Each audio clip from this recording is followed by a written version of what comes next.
When I first started on my investing journey, I learned two very important lessons that help form the foundation of my investment strategy. 1.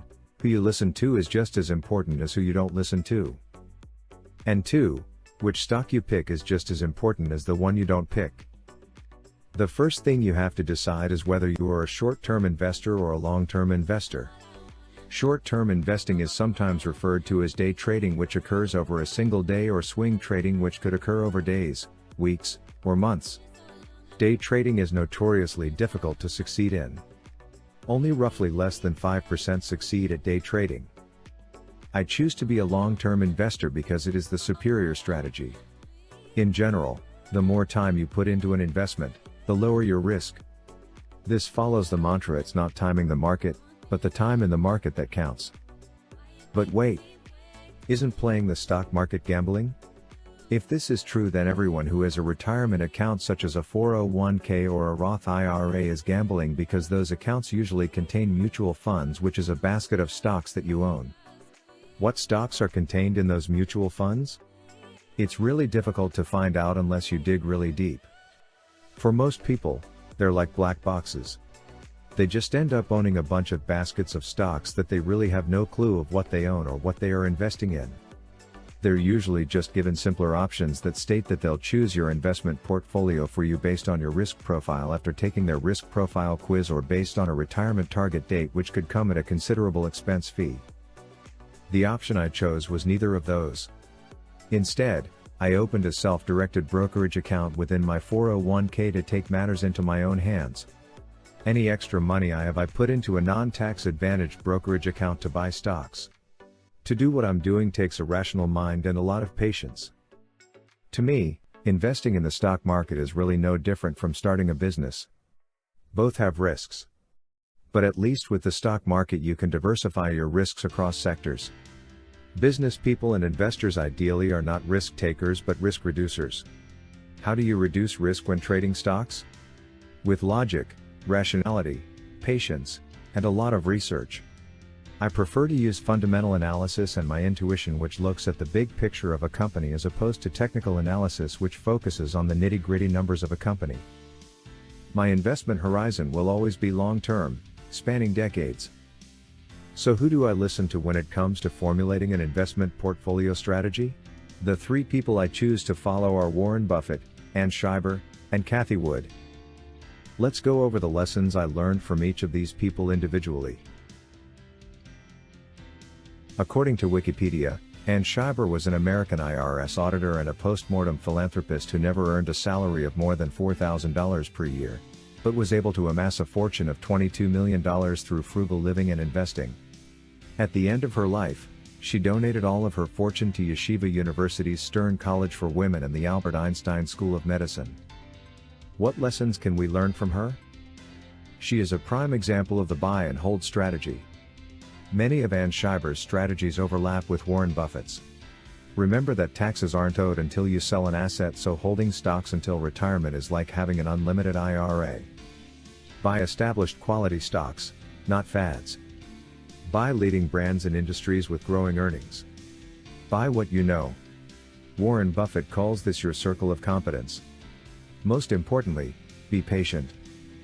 Start early, because it's about your time in the market that increases your odds of success.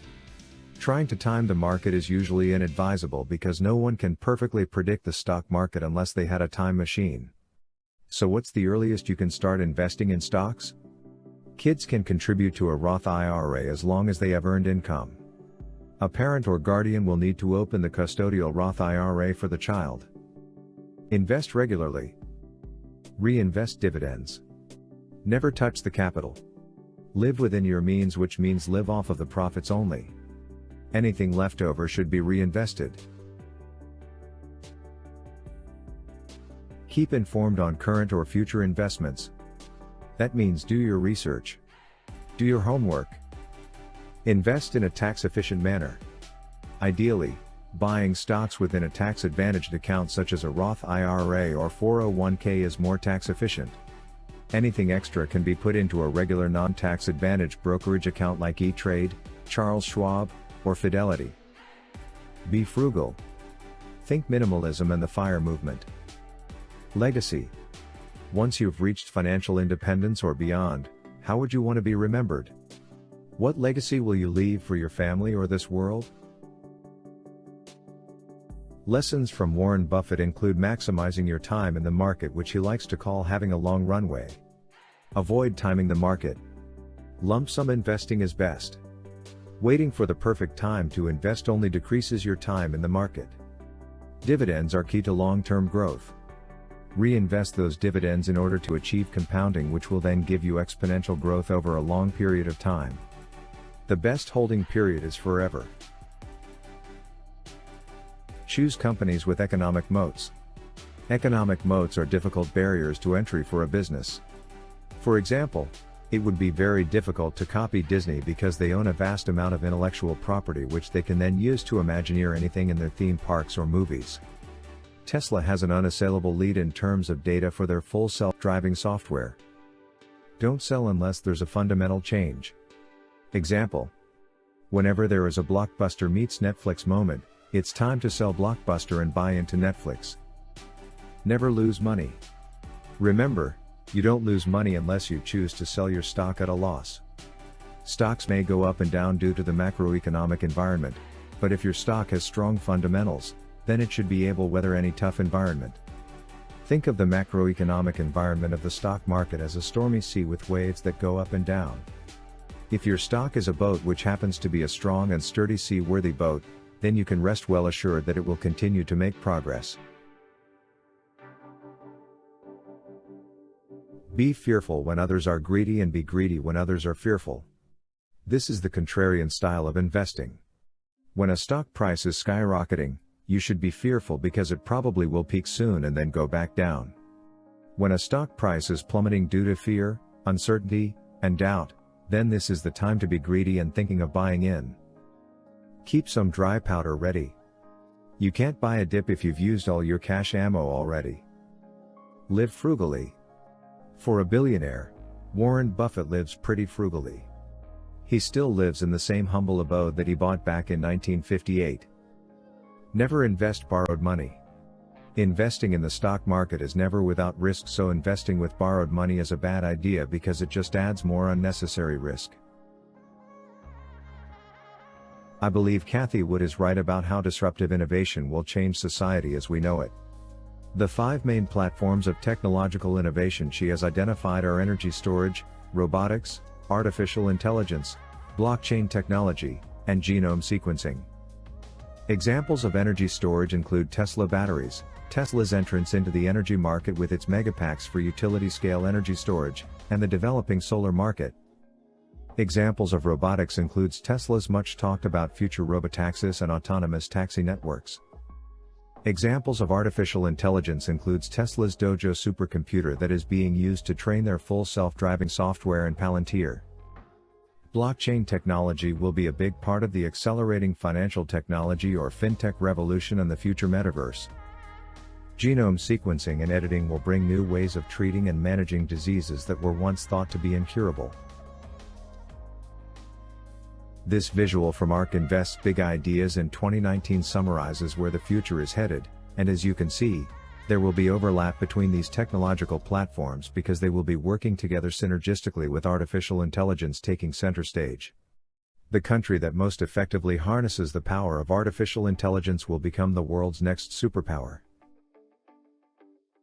Cathie Wood believes in investing in disruptive innovation because it's not a matter of if, but when change will come. She believes that innovation especially gains traction in times of crisis. Invest actively. This could be tied to Warren Buffett's concept of not selling unless there's a fundamental change. This also requires a lot of research, and I believe Cathie's ARK Invest team is the best in understanding the upcoming New World Order. No rights law. Every cumulative doubling, for example, of a product leads to cost declines at a consistent rate which unleashes waves of demand. Watch for value traps. New technologies will eventually replace the old. Just look what happened to Blockbuster Video when Netflix came into existence. What do you think will happen to traditional car insurance companies once Tesla's car insurance market grows? Tesla will be able to charge the cheapest rates because they will have the most data on the driving habits of individuals with all the sensors they have on their cars. So there you have it. These three investing icons, Scheiber, Warren Buffett, and Cathie Wood, are the investors I take most seriously when it comes to advice. Sure, Warren Buffett's and Cathie Wood's investing styles may seem to clash at times, but there can be a world where both are right.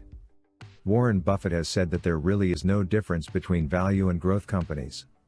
You're basically just looking for a good company, and good companies will grow with time. I believe Tesla is a good case in point. People think of it as a growth company, but I would also say that it is a value company. Tesla is bringing extreme value to society, and it is financially stable. The days of them possibly going bankrupt are long gone. Their credit rating is poised to increase, at which point institutional investors could jump on the bandwagon. Cathie Wood's strategy is volatile and is really meant for only long-term investors. No matter what strategy you're following, time is your friend, because the longer you stay in the market, the higher your chances of making a positive return and the lower your risk. So always take into account your age and investment horizon to help determine your own personal financial goals. Thank you for listening, and don't forget to subscribe, like, and hit the notifications bell for more content. Also leave a comment on what you think of these three investing icons and how you decide on what constitutes good or bad investment advice.